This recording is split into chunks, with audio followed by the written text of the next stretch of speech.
It is the agenda for the 21st century you're living in today. For a brave new world where everything that you cherished and held true will no longer exist.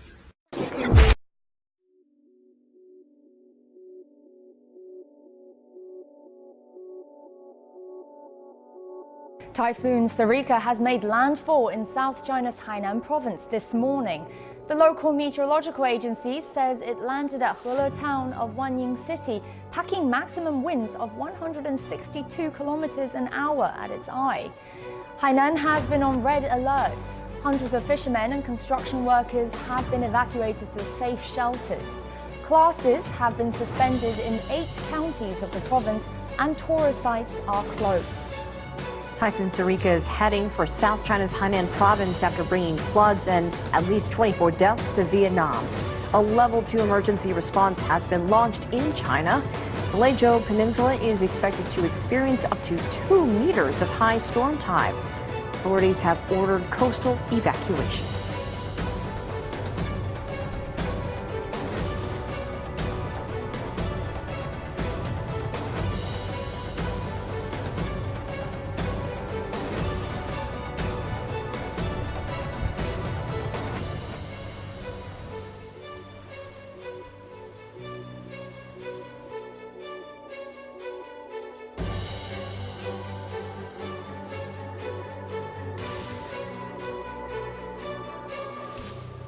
A new Zika zone has been declared in Miami-Dade County, Florida. It ended up in one area and it's bouncing. They need to cut it off. The Florida Department of Health identifying 5 people, 2 women and 3 men, who've contracted the virus in the new area, which spans a square mile. The mosquito-borne illness is especially dangerous for pregnant women and has been linked to serious birth defects. I've been worried because it was in South Beach, but I didn't know it was going to make it way down here. That's crazy. According to the CDC, the state currently has a total of 155 cases of non-travel related Zika. We're kind of surprised, and we're doing what the city does whenever there is a case of Zika within the municipality. This comes as the fight for Zika funding continues in Washington. Congress approved more than $1 billion in support 2 weeks ago, more than 200 days after President Obama called on lawmakers to act. But Florida Governor Rick Scott says the state still has not seen any of that money, and residents are on edge.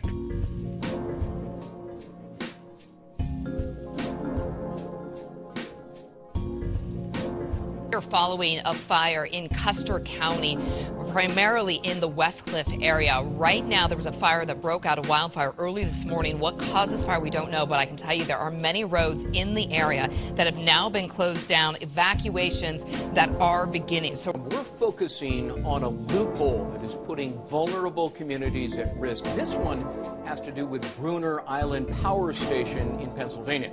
It's the only coal-fired power plant in the state without the pollution controls that would protect communities from large quantities of nitrogen oxide. My next guest saw for herself what this really means for people living near the plant.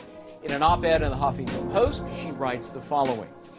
Because of this loophole, sickly-looking yellow smoke disgorges into the atmosphere with no buffer between the contaminants and your lungs. Not only does it impact millions of Pennsylvanians, Connecticut and Delaware have filed complaints against us at the EPA because our pollution, our actions, makes it difficult for them to comply with the Clean Air Act. Are people turning out sick? Doctors complaining about this and relating it to the plant? Oh, definitely. These farmers made their living from cash crops and livestock. Then Hurricane Matthew struck. We lost cows in all of our crops. Nothing is left, and our homes are destroyed. The storm hit Haiti's most productive farmland in the south, where coffee and cocoa provide valuable exports for an economy that hadn't recovered from the 2010 earthquake. Officials now fear another famine is on its way. Yeah, these are some crazy skies. We've got bright blue over here, and then it twists right into this bright orange sunset, into these nasty rain clouds, and over into these beautiful rainbows.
successful launch of the Shenzhou 11 spacecraft from the Zhuquan Satellite Launch Center in northwest China. On board are 2 astronauts, one on his 3rd mission into space. Facing every mission, I start from scratch and do my best to prepare. Now I'm more mature, more confident, stronger and brave, more positive and steady, with more peace of mind. Once in orbit, the craft is due to dock with the Tiangong-2 space laboratory 393 kilometers above Earth. China is not involved with the International Space Station, and this, its 2nd space lab, was launched just last month. Looking at the control system seen by Mission Control, the Shenzhou 11 spacecraft is currently in a good condition. The circuit is working smoothly between the spacecraft and observation deck, and images of the crew and area outside sent from the craft seem to be normal. China has put 10 astronauts into space in the past 13 years. This latest manned mission will be the longest attempt. It's also part of China's plan for a permanently manned space station by 2022. Scientists have discovered a new dwarf planet in our solar system beyond the orbit of Pluto. Up until now, there were 5 recognized dwarf planets. However, scientists believe there could be more than 100 waiting to be discovered.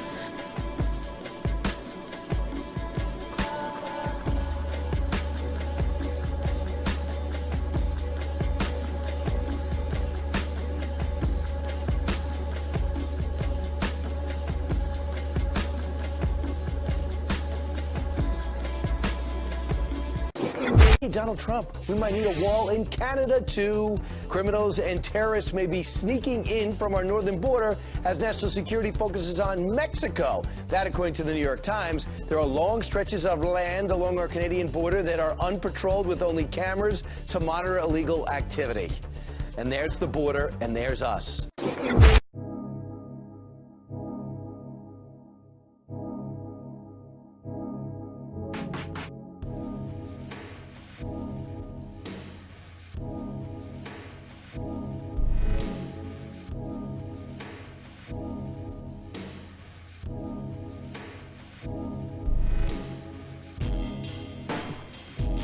These are rare photographs from what Amnesty International says is an island of despair.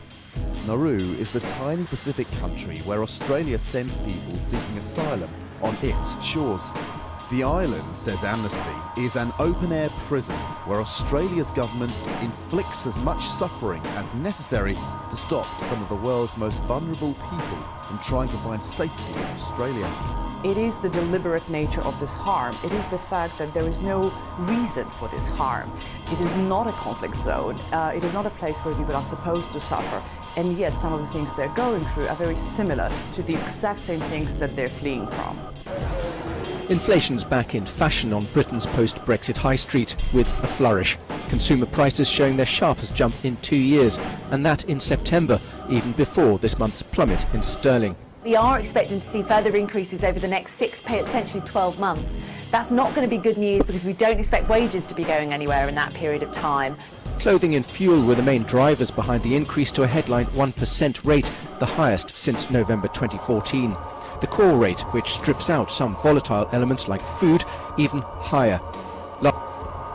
Over the years, thousands of police officers have laid down their lives for their fellow citizens, while hundreds of thousands more have been injured while protecting their communities.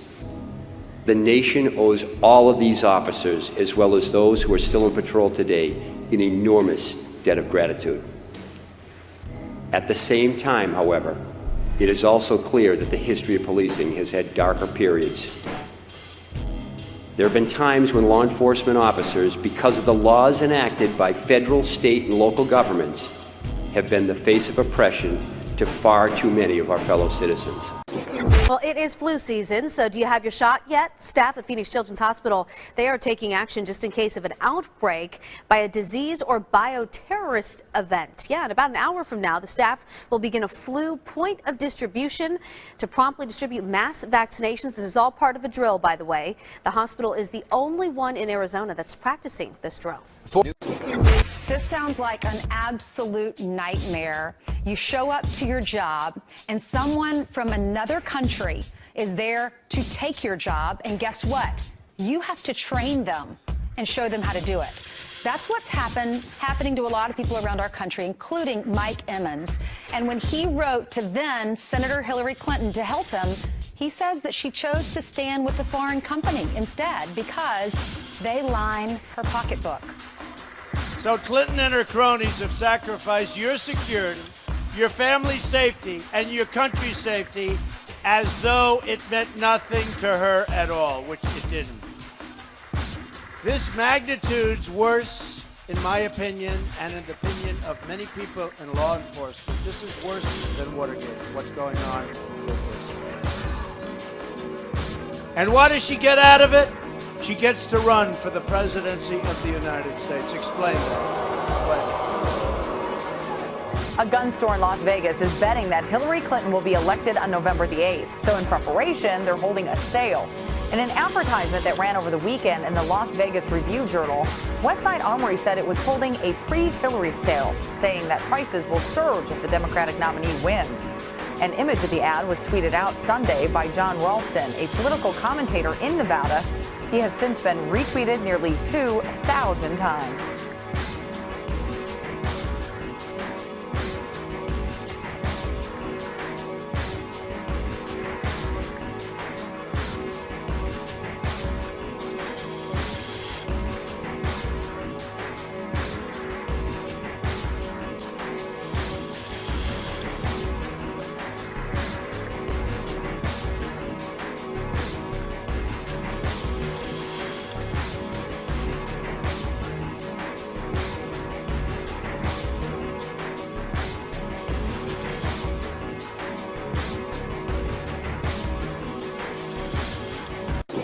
More than 700,000 people filing federal complaints about calls from fake IRS agents in just the past 3 years. Tonight, Taking Action reporter Jackie Calloway finds the con is making a comeback, and in some cases, it strikes those who can least afford it.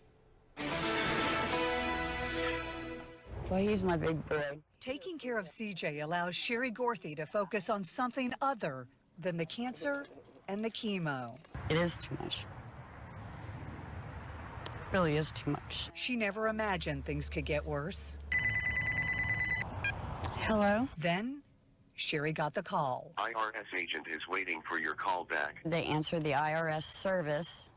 He gave me his name, his badge number, a case number. I repeat, 206, IRS agent is... They said I owed $2,733 and in back taxes. I'm shaking on the phone because I'm so worried.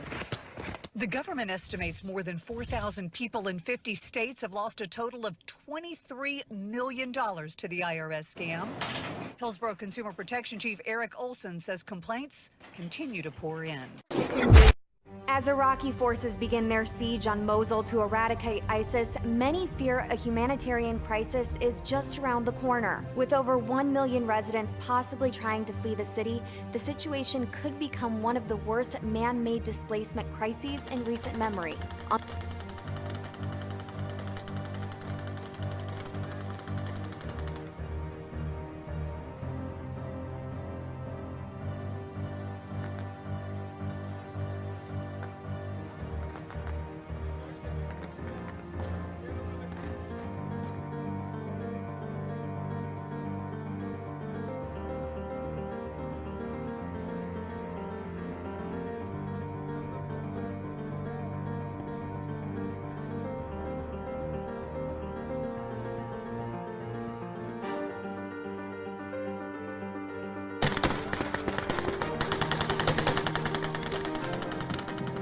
ISIS occupying that city for more than 2 years. They are dug in. Lieutenant Colonel Ralph Peters, Fox News strategic analyst, with me now. And sir, good morning to you back there in Washington. Some estimates say 4,000 ISIS fighters are there. They've been there for a couple years. They are ready and willing to take on this fight, and they are ready to die. How big is the challenge, sir? Well, the challenge is always enormous in urban warfare, with its, with the complexity of the battlefield, civilians in place. I mean, there's still up to 1 million citizens left, Iraqi citizens left in Mosul. Not sure exactly how many. So it's ugly, it's difficult. But the real challenge here for us in our role is to herd the cats. We're afraid that the civilians who are trapped inside of Mosul are at extreme risk. They're at extreme risk from crossfire, from barrage. There are reports that ISIL has contaminated large parts of the city with booby traps. We're afraid that people could be expelled forcibly by ISIL, or they could be held as human shields. Any way you look at it, the civilians who are there right now are at extreme risk. Before the Mosul offensive was even launched, the battle began. As Peshmerga and Iraqi forces advanced towards front lines near Mosul, blue skies turned into gray. ISIL set ablaze oil in trenches they had dug up around Mosul. The thick smoke created intense gray clouds, ISIL's latest strategy to impair the visibility of coalition jets carrying out airstrikes against ISIL. The hazardous smoke has become visible in major cities like Erbil. Citizens living in those areas have become concerned. Environmental experts emphasize some groups of people may be more affected and that this was a serious problem. Smoke negatively impacts Erbil's people and the surroundings, especially for kids and pregnant women. The same goes for Kurdistan's environment. It is expected that the effects will linger for some years, and so we need our allies and international organizations to do something to prevent these fires. The European Union has called for an immediate ceasefire in rebel-held East Aleppo. It's voicing strong concern about the humanitarian situation in the Syrian town. A written statement was issued Monday after a meeting of 28 foreign ministers in Luxembourg. In it, the bloc condemns Russia's air campaign in Syria. It says it may amount to war crimes. The EU accuses Russian and Syrian armed forces of striking hospitals and schools and using barrel bombs, cluster bombs and chemical weapons. EU Foreign Policy Chief Federica Mogherini said that Russia's latest 8-hour ceasefire is a good start, but aid agencies would need more time to deliver aid. Though the U.S. refuses to differentiate between terrorists and the so-called moderate opposition, Russia is working with the UN and nations that have influence on the al-Nusra Front to allow al-Nusra Front militants to retreat from Aleppo, according to the proposition by UN Special Envoy for Syria, Staffan de Mistura. It might take an extended period of time to reach agreement in every issue, so we've decided to waste no time and begin a humanitarian pause so that civilians and the wounded can travel freely, and the militants can retreat as well. Houthi rebels in Yemen have agreed to a 72-hour ceasefire with the government. The UN Special Envoy to Yemen, along with the US and the UK, are calling on the warring parties to stop the fighting. President Abdurrahman Mansour Hadi says the ceasefire will be extended if it is not violated by the Houthis.